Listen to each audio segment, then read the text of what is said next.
Welcome to Professor R.J. Placone on Communication Excellence. Today, I'd like to talk about Karoline Leavitt, the White House press secretary, and how she is redefining respectful communication and civility. To provide some context, it's been a rather difficult week for the Trump administration and how they've interacted with some of the media. A few days ago, an ABC correspondent asked Saudi Arabia Crown Prince about the killing of a Washington Post columnist in 2018.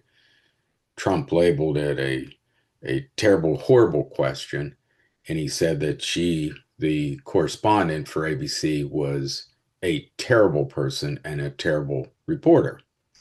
Then a couple days later, Bloomberg News, again, a female reporter, asked President Trump about the Epstein files, and he responded, quiet, quiet, piggy. Well, we've seen these types of things before. That's not really what I'm here to talk about. I think that Karoline Leavitt's response is noteworthy because it's so unique. Now, Karoline Leavitt, as White House press secretary, is a political second banana. The role of the second banana is to not upstage the first banana. You're to be the mouthpiece at times. You're to clarify. You're to be a sounding board. And times you float trout balloons. You don't create more controversy. You don't make it more difficult where people are responding to you and how you enact your role than they are to the top banana. Certainly in October, she brought a lot of attention to herself when she said that the Democratic Party's prime constituency is made up of Hamas terrorists, illegal aliens, and violent criminals. I've known a lot of members of the Democratic Party over the years, and I can't say I know any that fall into these three groups.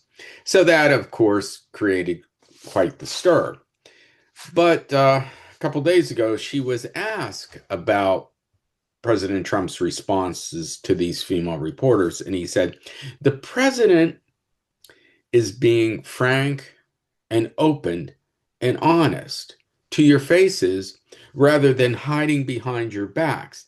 And it is frankly a lot more respectful from what you saw in the previous administration, the last administration.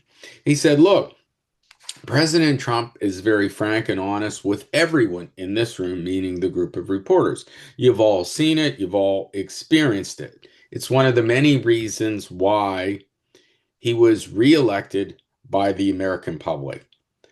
His openness and his frankness. And furthermore, he's the most transparent president in history.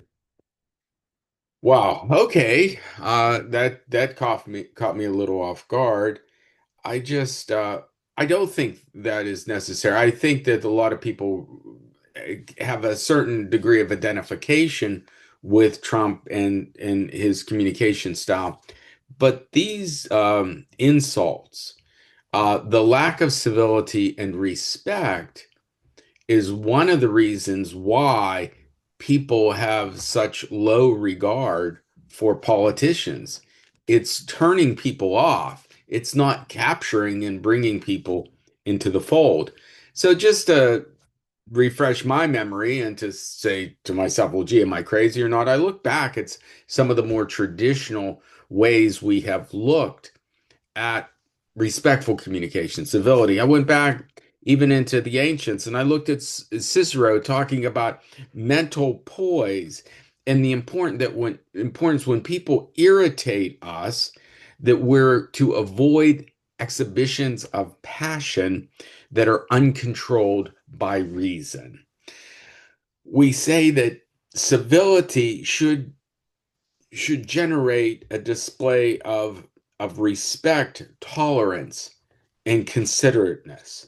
Again, when this isn't displayed, it negatively impacts how people see politicians and political institutions. These make the news for just, one cycle. They come so frequently and then they go away and it's okay, what is said next week? But I do believe there's a cumulative effect. And that's why when you look at Congress, for instance, and when you see uh, the regard for Congress, it's at an all-time low. And President Trump's polling numbers, no matter what he may say that they're going through the roof, they're very, very low. And I think a lot of it has to do with this communication style.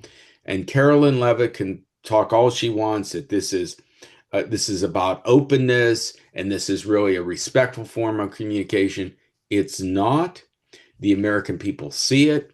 And I think the smart politicians are going to be the ones that are going to offer a different communication style, one that is more driven by civility and respectful communication. I think that's what the American people want. And I think those are going to be the successful politicians in 2026 and 2028. Thank you so much. Hope you have a great day.